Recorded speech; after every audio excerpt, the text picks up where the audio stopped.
Hello guys, welcome to your YouTube channel paper teacher. तो कैसे आप सब, आशा है कि सब बढ़िया होंगे। तो आज हम डिस्कस करने जा रहे हैं अपना साइकोलॉजी का क्वेश्चन पेपर, जो कि हमारा 2016 का है। तो लास्ट वीडियो में हमने डिस्कस किया था साइकोलॉजी का क्वेश्चन पेपर हमारा 2015 का।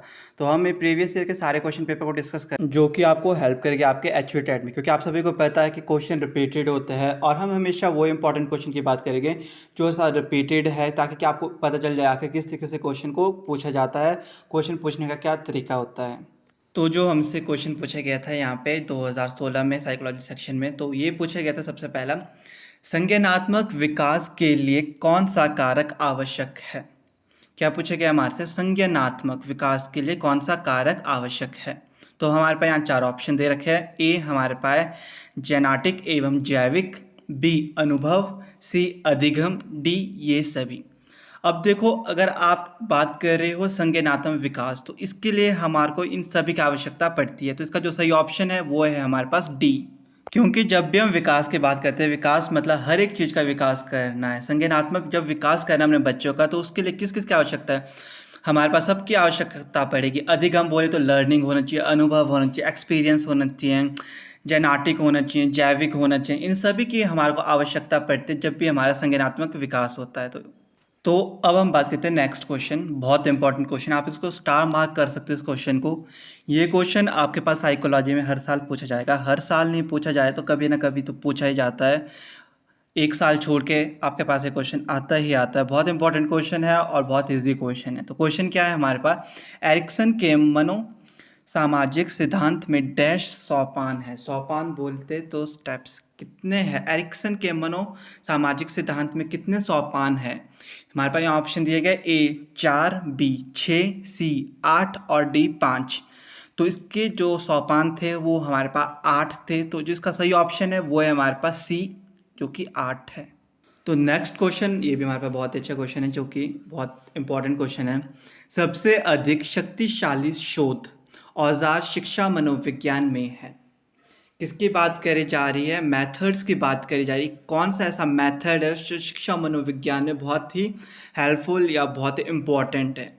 तो पहला ऑप्शन क्या दिया गया है, अवलोकन। अवलोकन बोले तो ऑब्जर्वेशन मेथड। हमारे पास देखो साइकोलॉजी में मेथड्स होते हैं, अवलोकन मेथड हो गया, ठीक है। एक बी है हमारे पास व्यक्तिगत अध्ययन, व्यक्ति के बारे में जान रहे, उसके बारे में समझ रहे, ठीक है। सी है हमारे पास आत्मनिरीक्षण, बोले तो अपने बारे में जाना, अपने बारे में समझना, अपने बारे में निरीक्षण करना, ठीक है। और डी है हमारे पास प्रयोगात्मक। प्रयोगात्मक बोले तो एक्सपेरिमेंट। अब देखो, मनोवैज्ञानिक में जब हम बात करें, साइकोलॉजी की बात करें, तो उसमें ऐसा कौन सा मेथड है जो सबसे इम्पॉर्टेंट होगा, सबसे अच्छा मेथड है। तो देखो, अवलोकन की बात करें, ये भी एक अपने स्थान पे ठीक है, हम उसको ऑब्जर्व करके देख रहे हैं। अब व्यक्तिगत अध्ययन करें, किसी व्यक्ति के बारे में जान रहे हैं, वो भी ठीक है। आत्मनिरीक्षण है, चलो अपने बारे में जान रहे हो, वो भी ठीक है। पर जो प्रयोगात्मक एक मेथड है, वो हमारे एक साइंटिफिक मेथड है, जिसपे कि हम व्यक्ति के बारे में खोज कर रहे हैं, उसके ऊपर प्रयोग कर रहे हैं। तो जो इसका सही ऑप्शन है वो है हमारे पास डी, प्रयोगात्मक। जैसे ही बच्चा विकसित होता है तो वंशानुक्रम तथा वातावरण शक्तियों के बीच में डैश होता है। वंशानुक्रम होता है हमारा हेरिडिटी, तथा वातावरण क्या था, एनवायरनमेंट, ठीक है। इन दोनों के बीच में क्या होता है, ए हमारे पास ऑप्शन दिया गया है यहाँ पे पारस्परिक क्रिया, बी परिपक्वता, सी तत्परता, डी इनमें से कोई नहीं। तो जो इसका सही ऑप्शन है वो है हमारे पास ए, पारस्परिक क्रियाएं। नेक्स्ट जो इसका अगला क्वेश्चन है हमारे पास, वो है हमारे पास परिवर्तनीयता उदाहरण है। परिवर्तनीयता किसका उदाहरण है, ए है हमारे पास संवेदी गत्यात्मक अवस्था, बी है हमारे पास पूर्व क्रियात्मक अवस्था, सी है हमारे पास स्थूल क्रियात्मक अवस्था, और डी है हमारे पास औपचारिक क्रियात्मक अवस्था। जो हमारा परिवर्तनीयता उदाहरण है वो है हमारा स्थूल क्रियात्मक अवस्था। तो इसका जो हमारा सही ऑप्शन होगा वो होगा ऑप्शन नंबर सी, जो कि हमारा स्थूल क्रियात्मक अवस्था। तो नेक्स्ट क्वेश्चन है हमारे पास, अनुबंधित सहज क्रिया मजबूत होती है। किसकी बात करें, अनुबंधित सहज क्रिया। तो ये क्वेश्चन हमारा लिया गया है पैवलव क्लासिकल कंडीशनिंग थ्योरी। आप लोगों ने पढ़ी होगी पैवलव की क्लासिकल कंडीशनिंग थ्योरी, जिसपे कि उन्होंने एक कुत्ते के ऊपर एक्सपेरिमेंट किया था। तो उन्होंने क्या किया था, फूड, पहले तो उन्होंने फूड और स्लाइवा के बीच तो है, जब खाना आएगा तो स्लाइवा तो आएगा ही आएगा, ठीक है। वो था हमारा कैसा, नेचुरल, ठीक है। और फिर उन्होंने क्या किया था, फूड, बेल और स्लाइवा के बीच में किया था, कंडीशनिंग बनाई थी, तो वो था हमारा आर्टिफिशियल। वही रिलेटेड है यहाँ पे क्या है, ए हमारे पास दिया हुआ है C S and V S. C S क्या है और यू एस क्या है, कोई बताएगा? सी एस जो है हमारा, वो है हमारा कंडीशनल स्टिमुलस और यू एस है हमारा अनकंडीशनल स्टिमुलस। ए बी की बात कर रहे हैं तो यू एस और सी एस। यू एस क्या है हमारा, हमने अभी अभी बात की, यू एस है हमारा अनकंडीशनल स्टिमुलस और सी एस है हमारा कंडीशनल स्टिमुलस। सी है हमारे पास यू आर और C R. U R unconditional response और सी आर है हमारे पास कंडीशनल रिस्पॉन्स। डी हमारे पास ऑप्शन में दिया गया है सी एस और सी आर। सी एस की बात करें तो कंडीशनल स्टिमुलस और सी आर की बात करें तो कंडीशनल रिस्पॉन्स। अनुबंधता सहज क्रिया मजबूत होती है हमारी तब जब हमारे पास अनकंडीशनल स्टिमुलस और कंडीशनल स्टिमुलस हो। तो इसका जो सही ऑप्शन है वो है हमारे पास बी। अब आप यहाँ देखो ए और बी में क्या अंतर है। ए में भी हमारे पास सी एस और यू एस है और बी में भी हमारे पास यू एस और सी एस है, पर बात क्या है, पहले ए में हमारे पास सी एस पहले है और बी में हमारे पास यू एस है। जब अनकंडीशनल स्टिमुलस पहले होगा और फिर कंडीशनल स्टिमुलस होगा तब हमारा अनुबंधित सहज क्रिया मजबूत होगी। क्योंकि पहले अगर हम बता रहे हैं अनकंडीशनल क्या है, फूड है, फूड से सलाइवा आ रहा है, ये हमारा अनकंडीशनल है, हम कुछ नहीं लगा रहे, ये पहले होना चाहिए। फिर हमने बाद में क्या किया था कि उन्होंने अनकंडीशनल को काय में कर लिया था कंडीशनल में, क्या है, फिर उन्होंने बेल ऐड कर ली थी, फूड के साथ उन्होंने बेल ऐड कर ली थी, फिर जाके सलाइवा आ रहा था। तो अगर पहले हमारा अनकंडीशनल स्टिमुलस होगा तब ही हमारा जो अनुबंधित सहज क्रिया है वो मजबूत होगी, इसीलिए इसका जो ऑप्शन बी है वो सही है। तो इसके बाद हमारे पास नेक्स्ट क्वेश्चन है, पुनरावृत्ति खेल के सिद्धांत के प्रतिपादक थे। अब पुनरावृत्ति क्या आती है, रीइंफोर्समेंट।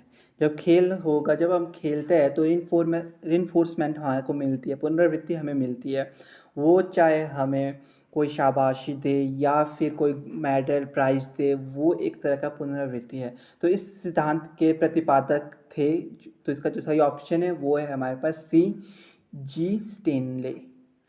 तो जो ये क्वेश्चन था हमारा पुनरावृत्ति वाले भी बहुत इंपॉर्टेंट था। नेक्स्ट ये वाला क्वेश्चन भी हमारा बहुत इंपॉर्टेंट है क्योंकि प्रतिपादक से आपके पास क्वेश्चन आता ही आता है। तो यहाँ पे हमारे पास पूछा गया ह्यूरिस्टिक पद्धति के प्रतिपादक थे। ह्यूरिस्टिक के कौन प्रतिपादक थे, जो इसका सही ऑप्शन है वो है हमारे पास डे आर्मस्ट्रॉन्ग। तो ह्यूरिस्टिक के ये प्रतिपादक थे। प्रतिपादक से रिलेटेड आपके पास क्वेश्चन आता है, बहुत इंपॉर्टेंट है, ये दोनों क्वेश्चन बहुत इंपॉर्टेंट है, इससे पहले वाला भी, पुनरावृत्ति वाला भी और ह्यूरिस्टिक वाला भी, इसको आप नोट करके रख लेना क्योंकि हम जितने भी क्वेश्चन कर रहे हैं ये सारे के सारे बहुत ही इंपॉर्टेंट क्वेश्चन हैं, आपके हर एक एग्ज़ाम में आते हैं, वो चाहे टैट हो, सी टैट हो, जो मर्जी टैट हो, वहाँ पे आपके पास आते ही आते हैं। तो आप इन क्वेश्चन को एक कॉपी में नोट करके ज़रूर लिख लेना। तो इसके बाद क्वेश्चन है हमारा शारीरिक विकास का क्षेत्र। ठीक है, जहाँ पे क्षेत्र बोले तो एरिया या स्कोप बोल सकते हो आप। शारीरिक विकास का क्षेत्र कौन सा है, ठीक है, पहला है हमारे पास स्नायुमंडल, बी है हमारे पास मांसपेशियों की वृद्धि और सी है हमारे पास इंडोगेन ग्लैंड्स और डी है उपरोक्त सभी। तो जब भी हमारा शारीरिक विकास का क्षेत्र की बात करें तो ये तीनों के तीनों क्षेत्र आते हैं, तो इसका मतलब जो इसका सही ऑप्शन है वो है हमारे पास डी, उपरोक्त सभी, क्योंकि ये तीनों के तीनों हमारा शारीरिक विकास के क्षेत्र के अंदर आते हैं। नेक्स्ट क्वेश्चन हमारे पास है, संवेदना ज्ञान की पहली सीढ़ी है। ये एक ऐसा मात्र क्वेश्चन है जो कि बहुत ही इम्पोर्टेंट, इस क्वेश्चन को आप नोट डाउन जरूर करना। संवेदना बोले तो इमोशंस, संवेदना ज्ञान की जो पहली सीढ़ी है यह ए है हमारे पास मानसिक विकास है, बी शारीरिक विकास, सी ध्यान का विकास और डी है भाषा का विकास। भाषा का विकास बोले तो लैंग्वेज की डेवलपमेंट, ठीक है, ध्यान बोले तो किसी के प्रति ध्यान, शारीरिक बोले तो हमारा फिजिकली, मानसिक बोले तो मेंटली। जब हम संवेद की बात करते हैं तो हमारा मानसिक विकास है, तो जो इसका सही ऑप्शन है वो है हमारे पास ऑप्शन नंबर ए, मानसिक विकास। यह मानसिक विकास है। तो नेक्स्ट क्वेश्चन, इस तरह के क्वेश्चन भी आपके पास कई बार पूछे जाते हैं। ये क्वेश्चन आपके पास रिपीटेड है, इससे पहले भी पूछा गया, इसके बाद एक और पेपर में भी क्वेश्चन पूछे गए, तो आप इसको भी नोट डाउन कर लेना। हम करके सीखते हैं किसने कहा, ऐसा क्वेश्चन आपका एक आधा पूछ देते हैं। किसने कहा है कि हम करके सीखते हैं, तो ये हमारे डॉक्टर मैस ने कहा था। तो जो इसका सही ऑप्शन है वो है हमारे पास ए, डॉक्टर मैस। नेक्स्ट क्वेश्चन है हमारे पास, वास्तविक स्मृति में याद किया जाता है। वास्तविक बोले तो रियल, और स्मृति होती है हमारी मेमोरी। ठीक है, स्मृति क्या होती है, हमारी मेमोरी। तो यहाँ पे क्वेश्चन पूछे गया हमारे पास, वास्तविक स्मृति में याद किया जाता है। ए ऑप्शन है आदत से, बी ऑप्शन है हमारे पास यांत्रिकता से, सी है हमारे पास सक्रिय रूप से, और डी है हमारे पास क्रमबद्धता से। तो जब हम वास्तविक स्मृति में याद करते हैं तो वो हमारा क्रमबद्धता से हो। तो इसका जो सही ऑप्शन है वो हमारे पास ऑप्शन नंबर डी, और स्मृति मैंने आपको कहा है स्मृति होता है हमारी मेमोरी। तो इसके बाद नेक्स्ट क्वेश्चन 44 हमारे पास है, स्मृति का अंग कौन सा नहीं है। इससे पहले भी स्मृति से क्वेश्चन आया था, मेमोरी से क्वेश्चन। ये आपके पास सेकेंड ईयर में मेमोरी वाला यूनिट बहुत इंपॉर्टेंट यूनिट है। तो अगर आप अभी मतलब फर्स्ट या सेकंड ईयर में हो तो साइकोलॉजी को अच्छे से पढ़ना, क्योंकि इसी से रिगार्डिंग आपके पास क्वेश्चन आते हैं, बाहर से नहीं आते हैं। जो आपका बुक में टॉपिक्स होते हैं उससे रिगार्डिंग आपसे बीच बीच से क्वेश्चन पूछ जाते हैं। तो क्वेश्चन क्या है हमारे पास, स्मृति का अंग कौन सा नहीं है। ए हमारे पास दिया गया है अधिगम, बी है धारणा, सी है हमारे पास प्रत्यान, और डी है हमारे पास चिंतन। तो स्मृति का अंग कौन सा नहीं है इन चारों में से, तो जो इसका सही ऑप्शन है वो है हमारे पास डी, चिंतन। तो चिंतन हमारा स्मृति का अंग नहीं है। तो आज की वीडियो का लास्ट क्वेश्चन है हमारे पास, बिना साइमन बुद्धिमत्ता परीक्षण है। ए 5 से लेकर 15 वर्ष तक, बी है हमारे पास 3 से लेकर 15 वर्ष तक, सी है 2 से लेकर 14 वर्ष तक, और डी है 4 से लेकर 14 वर्ष तक। तो इसका सही ऑप्शन है हमारे पास बी, 3 से लेकर 15 वर्ष तक। ठीक है, तो आज की वीडियो में हमने पूरे के पूरे 15 ऐसे मोस्ट इंपॉर्टेंट क्वेश्चन की बात की है जो कि हमारे पास 2016 में साइकोलॉजी सेक्शन में पूछे गए थे। तो नेक्स्ट के जो 15 क्वेश्चन है वो हम नेक्स्ट वीडियो में करेंगे।